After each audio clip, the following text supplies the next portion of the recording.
Hey guys, it's Ida from Dr. Oral Health, and as you know, your oral health is very important for your overall health.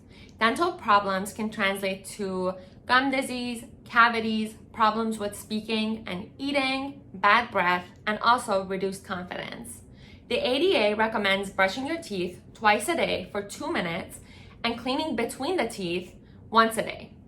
Something that can enhance and be an adjunct to your home care regimen of flossing and brushing is a water floss.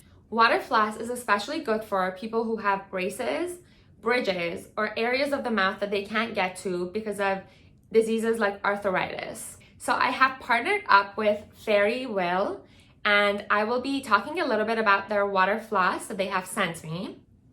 It has 3 modes: clean, soft, and massage.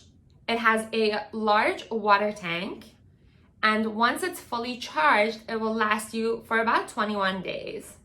It also comes with multiple tips, so you can switch the tips around every few months. From my experience, it has a very nice water pressure, and I got all of the food that were stuck between my teeth. I also really like that it is cordless, so it's quite portable and you can take it with you if you go on vacation.